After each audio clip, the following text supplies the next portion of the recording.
Hello, my name is Squidud, and welcome to Nostalgia Lane. This is a new series that I want to start out, where I talk about old games, software, and operating systems that bring nostalgia to me and others like me. Today we're going to take a look at Half-Life, which is seen as a staple in modern gaming today, and it seemed like a good spot to start off this series. Please keep in mind that this video may have spoilers to the story and ending of Half-Life, so if you haven't played it yet, or if you don't want it to be spoiled, then I would not recommend watching this video, or at least I would recommend skipping the portion where I talk about the story. So thank you guys so much for watching, and hopefully you enjoyed the first episode of Nostalgia Lane.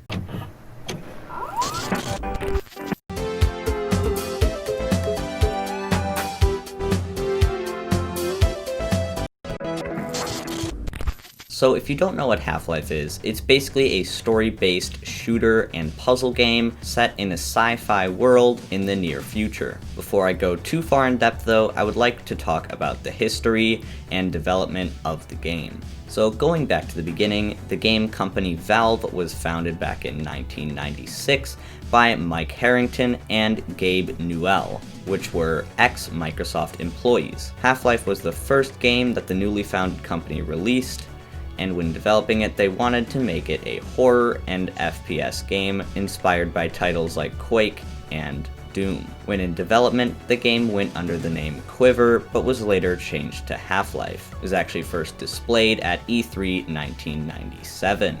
The game saw its release in 1998 and was immediately met with lots of praise. Half-Life pioneered gameplay that was more controlled by the player and showed the story through dialogue and cutscenes rather than a text that you would read at the beginning of the game. We've assured the administrator that nothing will go wrong. Yes, you're right. Gordon, we have complete confidence in you. Well, go ahead. Let's let him in now. Half-Life was developed on a modified version of the engine that was used in the game Quake by id Software called Gold SRC or Gold Source. They had originally planned to make the game specifically in the Quake engine, but they ended up modifying over 70% of the engine's assets to enable them to create Half-Life how they wanted it to be.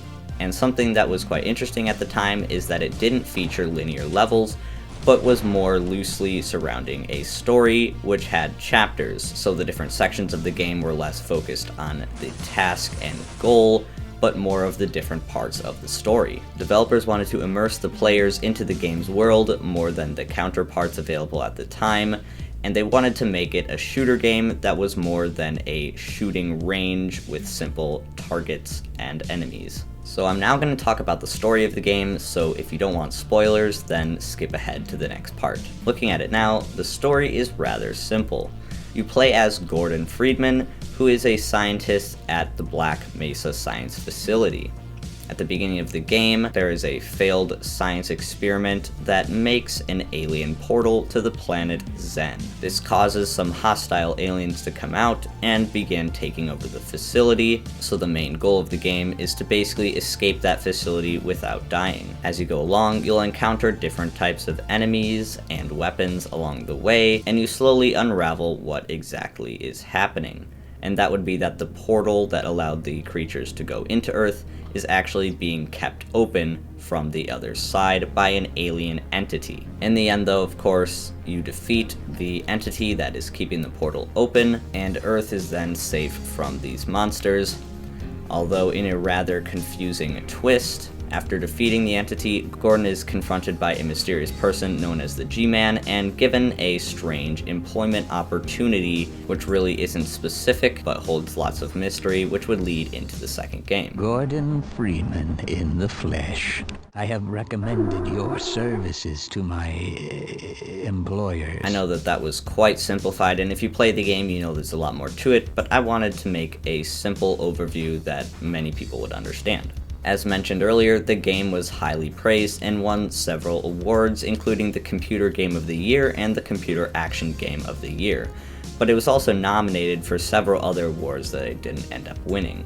Looking at it today, of course the graphics don't stand up to modern AAA titles or even 10-year-old games at this point, but it is still known as a basis in modern first-person shooter and story games. And it actually encouraged fan-made mods that evolved into games that we know and love today, such as Counter-Strike, which actually originated as a Half-Life mod and was later developed into a full game. Half-Life had many spin-offs and sequels, more than just Half-Life 2 and Half-Life Alyx, and in fact, it was responsible for the creation of the Portal series, which was a spin-off of Half-Life, as Aperture was meant to be portrayed as a rivaling science company to Black Mesa. Even today, I highly enjoy the game, and if you're bothered by the crunchy graphics, then I would recommend playing its remake, which is called Black Mesa.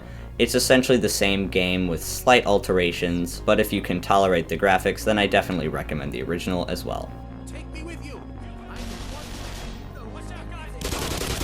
Something we can all agree on is that Half-Life was very much ahead of its time and continues to be a staple in modern gaming.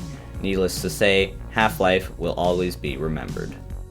So hopefully you enjoyed this episode of Nostalgia Lane. If you want me to do any other episodes, definitely let me know below, and comment suggestions on other games, softwares, operating systems, and more that you'd like me to take a look at. Without further ado though, thank you so much for watching, and peace out.